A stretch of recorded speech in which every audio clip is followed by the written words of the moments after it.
All right, good evening, everyone. Welcome back to another edition of Blue Ridge Silverhound. Today, we're going to talk about something a little bit different than what we normally talk about, and we're going to go back into the classics. And we're going to look at one of my favorite coin series, and that would be the U.S. Indian Head Cents. They are timeless.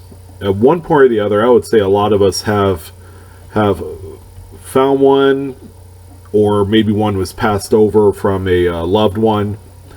At one point in our lives, we've seen or touched one of these coins. I would truly imagine. I haven't heard too many people that have never obtained one of these before, and it could be in any grade. But if you were to bring it back a little bit and find a series which has tremendous value, it's popular, and they're extremely attractive coins, the Indian Head Cent collection is by far and away the taster's choice in all of this. I hate to use a coffee expression and all that, but this is one of those sets that not only is it easy to assemble, regardless of a few key dates, but it's one that you could easily sell. Now, there's a wide variety of grades that you could go.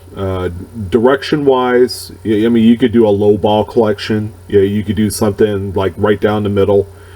Or you could, if money's not an issue, you could certainly go after the AU and brilliant uncirculated set collection, which a lot of people do, by the way.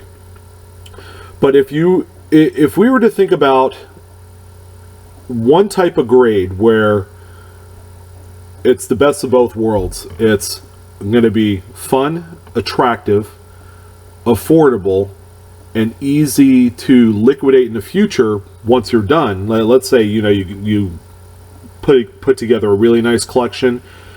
After a while, you get tired of it. You just want to sell it, but you want to make the most money off of it. Well, the grade is going to be here. It's going to be one of these four here. Now, I don't have all the grades represented, of course, but as you can see, we have an example that is in fair condition.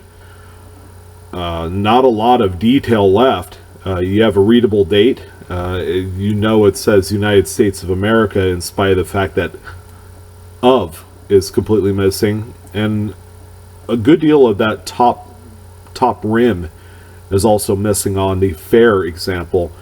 The good example will have everything that you want on there, with exception of like Liberty, a lot of hair detail. The feather detail would be pretty worn flat. But all in all, you have a lot of the main characteristics of the coin that's available for you to look at. Jumping up a few spots to the very fine grade range, and very fine goes from VF20 to VF35, is an acceptable choice. You have a lot of the detail that's indicative of the design of Liberty with the headdress. You have a full Liberty on most examples. You have lots of hair detail. Feather detail is sharp and strong, and you have a full rim with identicals fully presented on there.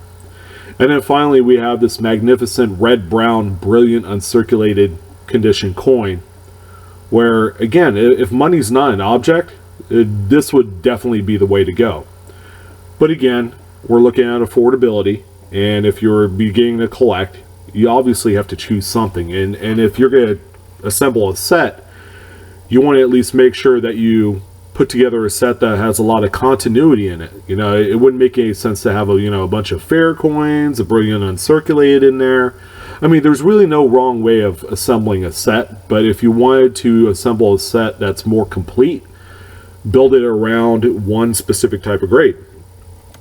So, I would say the biggest victor in all of this would be that very fine condition coin. As you see right here, here's an example of that 1865. Of course, I showed you 4 examples of the 1865, but the biggest winner in all this is the very fine graded coins, for this very reason. Okay, you have a grade that's going to be easy to liquidate because it's super attractive, even with a little bit of wear. So with that being said, the VF coins are relatively inexpensive. Anything beyond, say, 1879, the series goes from 1859 to 1909. And the last 2 years, the 08 and 09, there is a San Francisco mint mark variety for both of those too. So you have the Philadelphia and the San Francisco for 08 and 09. So anything past 1879 to 1909, save the S mint marks, are going to be in that $5 to $10 range for a nice, complete VF original coin. And that's even one that hasn't been cleaned or anything.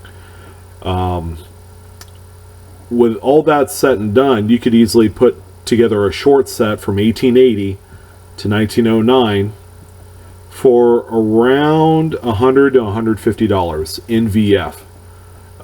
I've assembled it before in that grade. If you wanted to go into the older dates, of course the dates of the late 60s and the 1870s are tough to collect because they're a little bit more scarce, I suppose, and they're the most popular dates in the Indian head cent series. So the VF condition coins of, say, in 1871 or in 1872, you'd be looking right around $400 to $500. And then you get into 1877, which is the key date to the whole thing. You'll be looking at maybe $1,500 for a VF, a nice solid VF. And then there are other sprinklings of dates that are just as tough as well, like the 1869 would be a $300 to $400 coin. 1909S would be right around $500. Let's see, 1864L on ribbon coin would be a few $100s in a VF. So those are just examples. If you were to put together a nice VF, of course the highest price coin would be around $1,500. And so that makes it very affordable. You could assemble a whole set for under $5,000 if you so inclined in a VF. And the great news is this set in its completeness would sell for a great deal of money because it's just an honest and original grade. So that would be my personal pick for a grade to assemble in the Indian head cents, and that would be the very fine grade, whether it's a 20, 25, 30, 35. Easy to sell, very attractive. So I hope you guys like this video. I appreciate you guys chiming in today for something a little bit more classical. We're going to be seeing more of the classical series type of coins. I enjoy talking about them. I enjoy collecting them. And so should you. Whatever you do in life, you should enjoy. So you guys keep searching, keep stacking, keep assembling, and I'll talk to you soon. Have a pleasant evening.